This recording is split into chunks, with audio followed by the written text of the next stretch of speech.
Oke, jadi kisah yang aku ceritakan malam ini dikirim sama Wak kita yang bernama Poppy dari Jawa Tengah. Halo Poppy. Dan sesuai permintaan Wak, semua nama sama tempat sudah kusamarkan ya di kisah ini. Nah, jadi Wak, pengalaman horor ini terjadi pada sekitar tahun 2011 lalu ketika Poppy masih menjadi mahasiswa kedokteran gigi di salah satu kampus di daerahnya. Nah, sebagai seorang mahasiswa kedokteran gigi, tentunya Poppy ini juga disibukkan dengan berbagai kegiatan praktikum lah ya kan. Yang mana praktikumnya ini menggunakan gigi-gigi manusia. Jenis-jenis giginya pun macam-macam. Nah, dia mulai dari gigi geraham, gigi taring, gigi depan, atau gigi apa saja sesuai permintaan dosen mereka. Dan selain itu, gigi yang bisa dipakai untuk praktikum ini Wak juga memiliki kriteria sendiri katanya, yaitu tidak boleh gigi berlubang atau gigi yang udah bengkok akarnya gitu lah. Pokoknya intinya harus gigi yang masih dalam kondisi bagus gitu. Nah, pada suatu hari Wak, kelasnya Poppy ini mendapatkan jadwal praktikum yang membutuhkan 7 gigi dari rahang atas dan rahang bawah. Otomatis pada saat itu Poppy sama teman-teman sekelasnya pun langsung lah ini berburu mencari gigi yang memang akan mereka pakai buat praktikum nanti. Ini permintaan dari dosen kan. Ada yang minta stok gigi ke kakak tingkat, ada yang minta ke klinik dokter gigi, ada yang minta ke puskesmas, dan bahkan ada yang sampai harus beli gigi itu Wak. Betul. Nah, semakin mendekati hari H praktikumnya, ternyata Poppy kita ini belum juga berhasil mendapatkan gigi Wak. Aku udah muter-muter nanti ke banyak klinik, tapi sayangnya semua gigi di sana pada habis juga. Dia jangan kon-kon aku yang berburu ke sana juga nih. Dan hal ini juga bikin si Poppy ini stres Wak, karena kalau misalnya Poppy nggak mendapatkan gigi ini, terus nanti waktu praktek aku pakai apa gitu kan. Nah, di tengah rasa frustasinya itu, Poppy pun akhirnya memutuskan untuk menulis status di Facebook. Di situ dia bilang,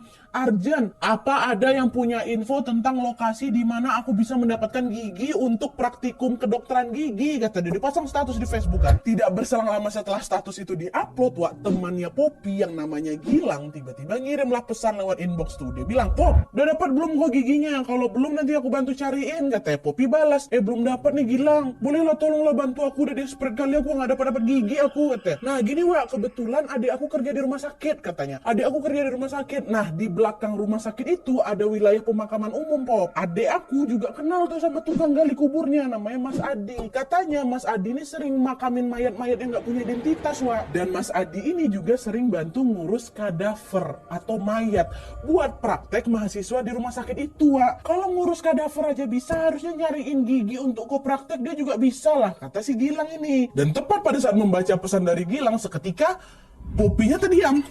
Lalu dengan perasaan bimbang dia nanya lagi, "Bentar Wak, berarti kalau minta tolong cariin gigi ke Mas Adi, nanti aku dapatnya gigi mayat lah tuh," katanya kan. Terus kalian tahu Gilang jawab apa?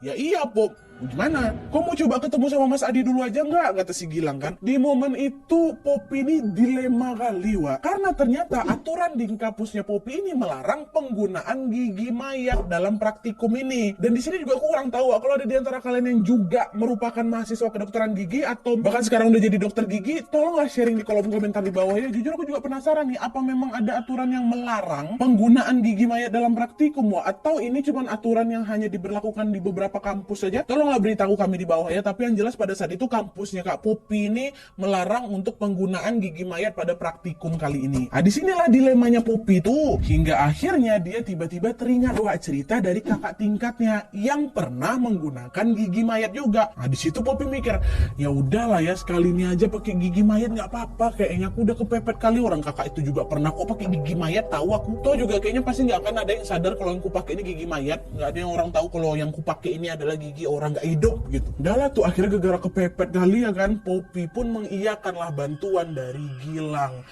Dah, gak lama kemudian Gilang pun langsung lah mengajak Poppy untuk bertemu langsung nih sama Mas Adi, si tukang gali kubur ini. Di pertemuan itu Mas Adi bilang kalau oke Mbak, saya sanggup mencarikan gigi untuk Mbak Poppy. Melihat kesanggupan dari Mas Adi, Poppy pun merasa lega kali. Oh alhamdulillah, dapat laku gigi ini. Tapi gak lama kemudian Poppy dibikin kaget lagi ketika mendengar Mas Adi bilang gini, "Mbak, tapi ini nggak gratis loh ya Mbak. Kalau dari saya total dari gigi yang Mbak butuhkan harganya 1,2 juta. Gimana?" kata Mas Adi. Nah, dengar penawaran Mas Adi, Poppy langsung ngelongok. "Hah? 1,2 juta? Selama ini aku beli gigi buat praktik tuh udah dia biasanya harga kisaran berapa? 25.000 sampai 50.000 aja per gigi. Dikali 7 kan paling 150 sampai 350 lah. ini kok sampai jutaan ya Allah. Tapi lagi-lagi karena memang posisinya udah mendesak kali kan di situ, akhirnya aku nego Nadia. Turunlah harganya dikit mas, mahal kali itu 1,2 dan akhirnya harga yang disepakati oleh mereka adalah 800.000. Sebenarnya masih mahal juga lah, tapi mau gimana daripada pun dapat gigi kata dia. Udah lah, oke 800.000 bayar, 800.000 nih. Nah, singkat cerita 2 hari kemudian Poppy pun kembali lagi bertemu dengan Mas Adi buat COD-an si gigi tadi itu. Ya, mereka waktu itu sepakat untuk ketemu di depan sebuah sekolah yang memang tidak jauh dari rumah sakit tempat Mas Adi bekerja. Dan setelah keduanya sampai di sana, Mas Adi langsung menyerahkan 1 kantong kresek yang lumayan berat gitu kepada Poppy. Waktu aku ambil, aku udah ngebatin, ini kantong kresek apa nih, masa cuma gigi aja tapi seberat ini gitu. Nah, karena keheranan Poppy bukalah kresek itu, dan pas dicek sama si Poppy macam mau copot jantung aku. Nadia, kau tahu isi kresek itu apa? Hah, ternyata isi kresek itu adalah 1 tengkorak manusia yang masih utuh, ada gigi-giginya. Katanya, ya Allah, patutlah berat kresek itu sama kepala-kepala ini bawa sama siapa ini, sama si Adi. Ya memang nanti tengkorak tuh giginya masih lengkap semua, tapi yang gue maksudkan cuma giginya aja, nggak perlu sampai tengkorak-tengkorak yang gue bawa sama aku. Akhirnya dengan perasaan kaget, Poppy bilang, astagfirullahaladzim mas, nggak gini juga, ngapain pula tengkorak lengkap kayak gini mas, kasih sama saya, yang saya butuhkan cuma gigi, takut aku nggak mau kok, saya cuma butuh giginya aja kok, kata si Poppy kan. Oh alah mbak, butuh giginya aja. Tak kira mbak ini asisten dosen lab anatomi yang memang butuh sekalian tengkoraknya. Oh gara-gara ini mungkin 1.200.000 ya, enggak juga mbak, memang harus paket full kata dia. Ya udah saya nggak mau, saya cuma mau giginya aja, pandai-pandai mas lah ya katanya. Ya udah kalau gitu ini tengkoraknya saya bawa dulu, besok kita ketemu lagi di sini mbak ya, maaf ya, nanti saya bawain giginya aja kata Mas Adi. Dah tuh kan, baliklah lagi kabinnya dia. Besok harinya Poppy sama Mas Adi pun balik lagi nih, ketemu di lokasi yang sama. Dan kali ini Mas Adi tidak memberinya sekantong kresek lagi melainkan sebuah kotak. Kotaknya agak besar juga tuh, nantinya apalagi nih isinya kan. Ini mbak katanya. Dan waktu Poppy buka, ternyata isinya adalah potongan rahang manusia kayak gini gambarnya.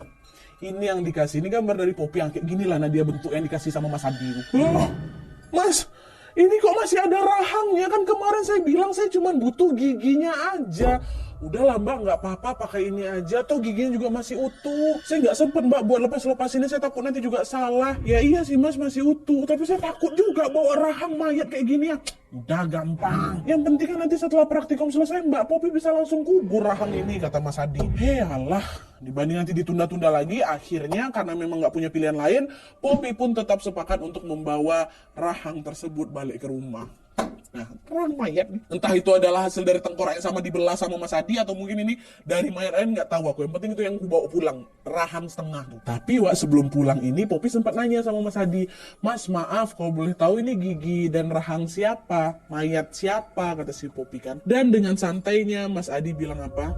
Oh, itu mayat orang yang meninggal mendadak mbak, nggak ada keluarganya yang datang, dan dia ini juga sempat dijadiin kadaver kok buat praktek anak-anak kedokteran. Nah ini sisanya. Oh gitu mas, ya udahlah kalau gitu saya pamit pulang, makasih banyak mas ya, kata dia kayak gitu. Nah berarti ini adalah mayat yang memang sebelumnya sudah dijadikan kadaver buat anak-anak kedokteran di rumah sakit tuh gitu ya. Aman lah, kata Poppy tuh. Lega lah, nggak apa-apa, dia kan udah jadi bahan praktek nih gitu. Nah balik ke rumah. Singkat cerita, sesampainya Poppy di rumah, dia pun langsung membersihkan gigi-gigi yang baru saja dia beli dari Mas Adi tadi. Lalu seperti biasa, semua gigi ini pun kemudian aku rendam Nadia di dalam sebuah cairan khusus, ada nama cairannya. Nah ternyata cairan ini memiliki fungsi untuk mencegah pembentukan plak atau kotoran pada gigi. Dan selain itu, cairan ini juga sering sekali digunakan untuk memutihkan gigi. Poppy bilang kalau misalnya menyimpan gigi gigi yang udah lepas ya, menyimpan gigi ke dalam cairan ini adalah hal yang memang sering sekali kami lakukan, Nat. Dan biasanya setiap kali direndam nggak ada yang aneh, biasa-biasa aja. Tapi kali ini ketika Poppy memasukkan gigi-gigi mayat tadi itu ke dalam cairan khusus tadi, entah kenapa baru kali itu untuk pertama kalinya Poppy merasakan sesuatu yang janggal di sana, di mana pada saat itu tiba-tiba Kak Poppy ini mencium bau busuk yang nyengat kali, bukan bau cairannya, bau busuk masuk. Astagfirullahaladzim, kok tumben bau kayak gini? Kenapa nih? Apa karena ini gigi mayat ya? Positif thinkingnya Poppy kayak gitu. Tapi di situ Poppy udah ngerasa nggak enak tuh. Tapi dia tetap berusaha untuk menenangkan dirinya dengan berkata, ya sudah, nggak apa-apa, jangan mikir aneh-aneh. Insya Allah aman. Bentar lagi aku praktikum. Aku udah keluar 800.000 nih. kan? Dah, apa-apa. Busuk-busuk lah kau bentar.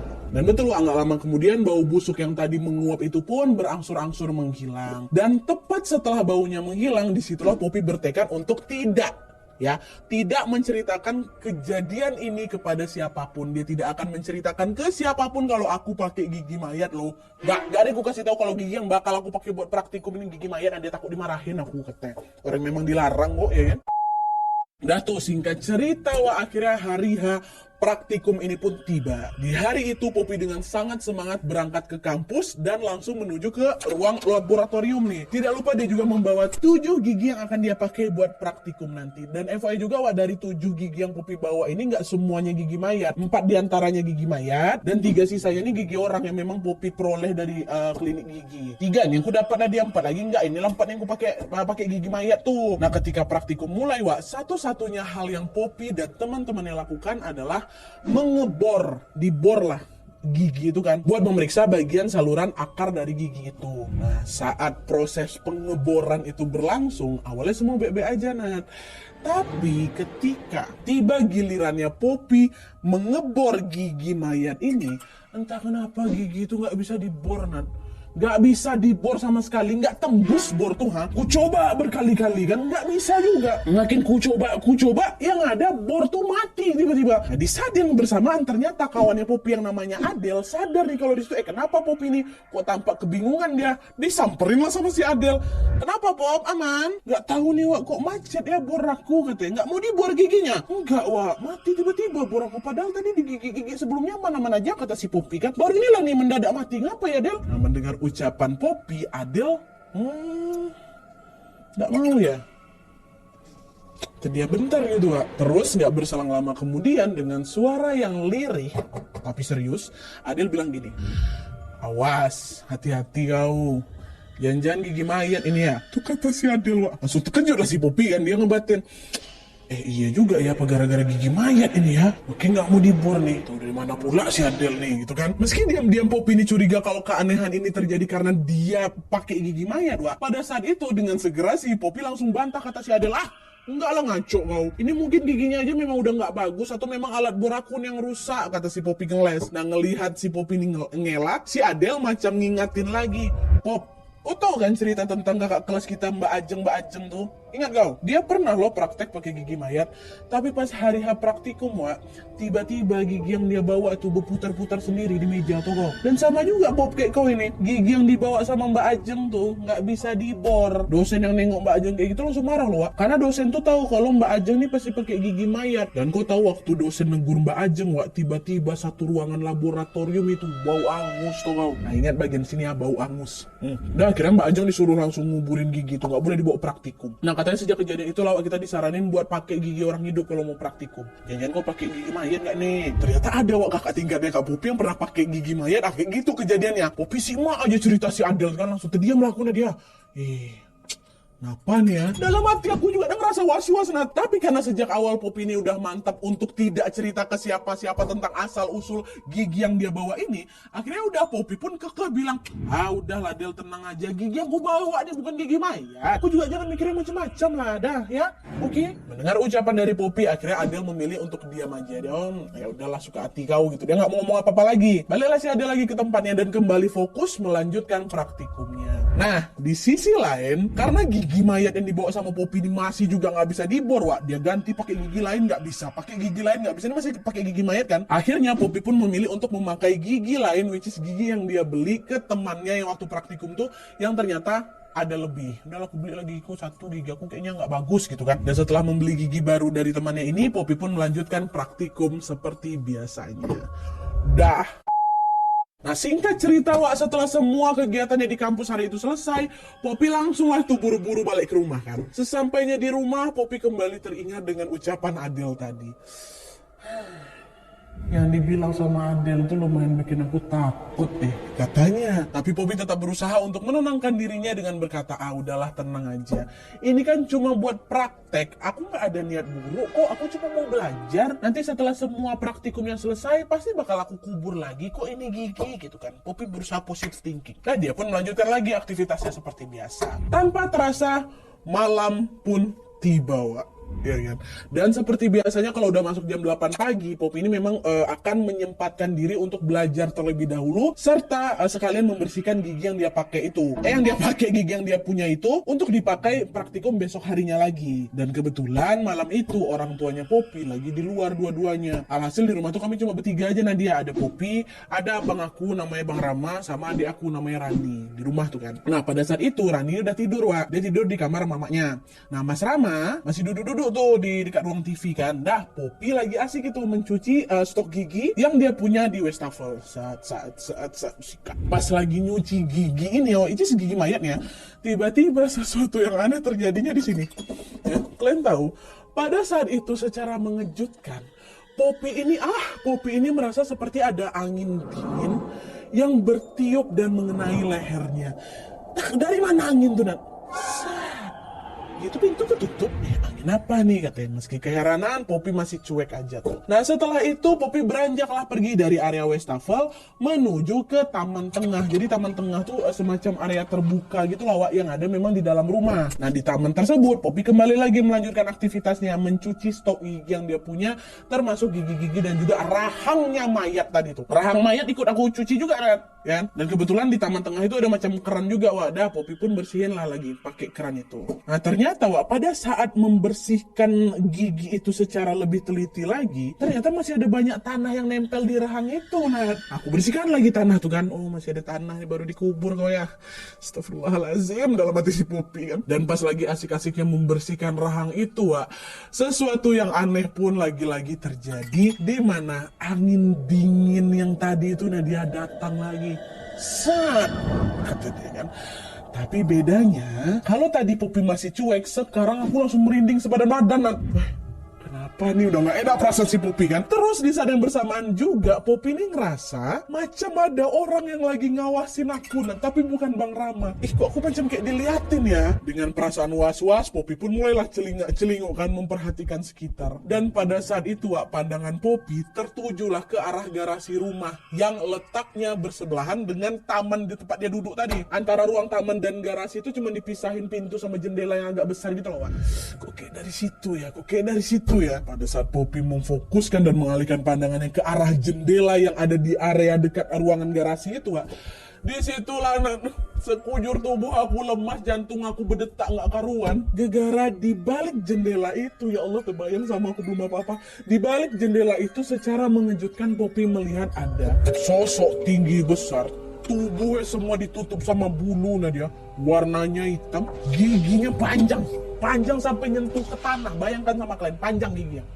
Dan yang paling membuat Poppy ketakutan adalah sosok itu sedari tadi menatap mengarah ke arah Poppy dengan kedua mata merahnya yang seukuran piring. Bisa kalian bayangkan macam mana bentuknya? Piring loh, gede kali tuh, ya Allah. Dan yang bikin pikiran Poppy ini kemana-mana dan yang bikin lebih seramnya lagi adalah kemunculan si sosok seram ini disertai dengan bau hangus yang sangat tajam. Ingat kalian kejadian Mbak Ajeng? Waktu gue putar-putar gigi tuh, bau hangus langsung keluar.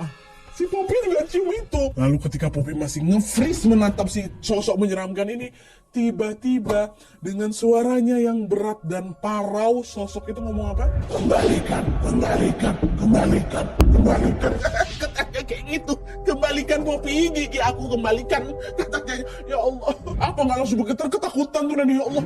Ya Rabbi, astagfirullahaladzim, maafin aku. Dengan sisa-sisa keberanian yang ada, Poppy langsung berlari masuk ke dalam rumah dan meninggalkan semua gigi beserta rahang-rahang tadi tuh di taman. Waktu aku masuk rumah, ternyata Mas Rama udah tidur di dekat sofa tuh. Dibiarkannya sama Poppy, nggak dibangunkannya. Dengan langkah gontai dan tubuh yang masih lemas, Poppy ini ternyata berjalan lawak ke arah Westafel, mau cuci tangan bentar nih, kan habis pegang gigi kan. Tapi pas dia lagi cuci tangan ini, Wak, dari pantulan cermin yang dipasang di atas Westafel, Poppy melihat seperti ada bayangan hitam yang mau menyentuhnya dari belakang. Aku tengok langsung ke belakang karena dia nggak ada apa-apa, tapi cuma dari pantulan cermin tuh nampak dia macam mau pegang aku. Balik badan langsung mematikan keran Westafel. Tapi setelah keran Westafel ini mati, Poppy balik badan lagi.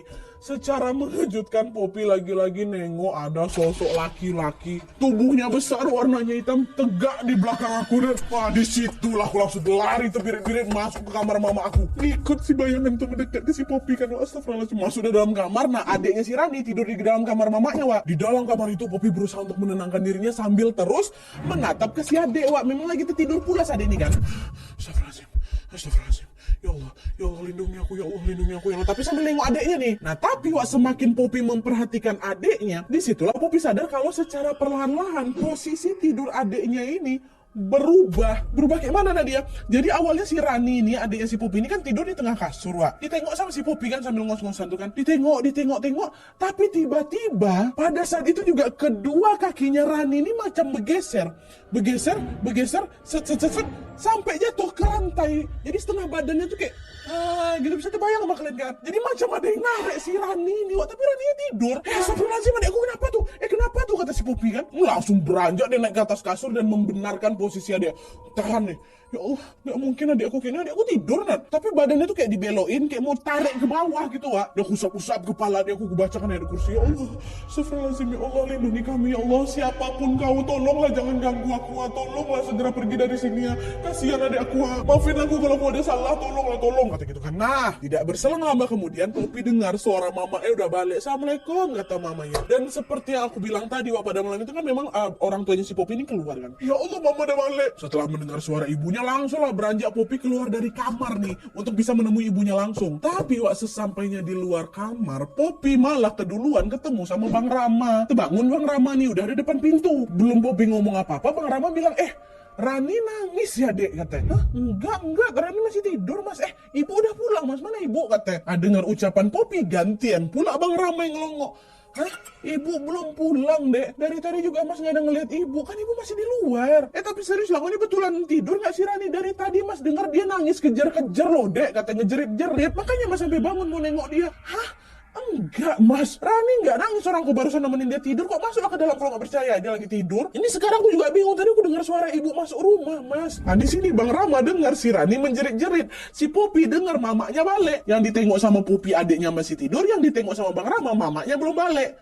Menyadari ada keanehan yang terjadi seketika, Poppy sama Bang Rama saling pandang-pandangan lah. Terdiam mereka.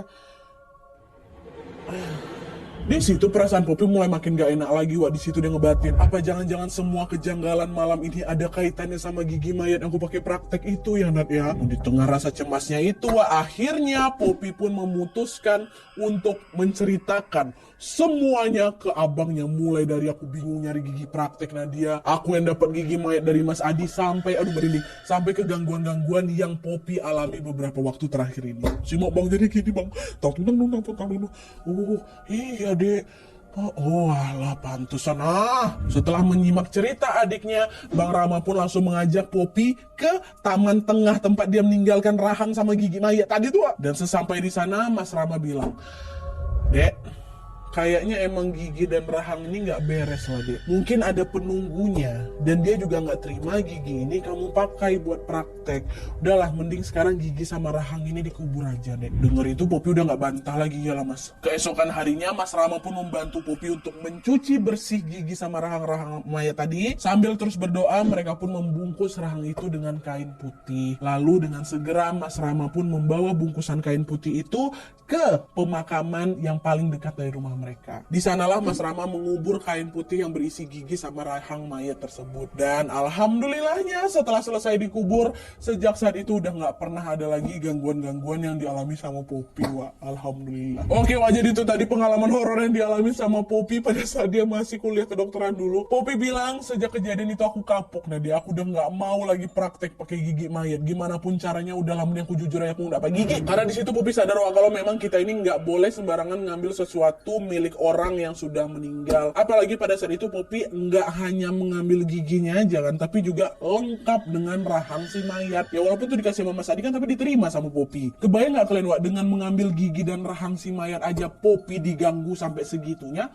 Itu kira-kira gangguannya akan se ekstrim apa kalau misalnya si Poppy itu memilih menerima tengkorak utuh dari Mas. Apa itu yang pertama kali?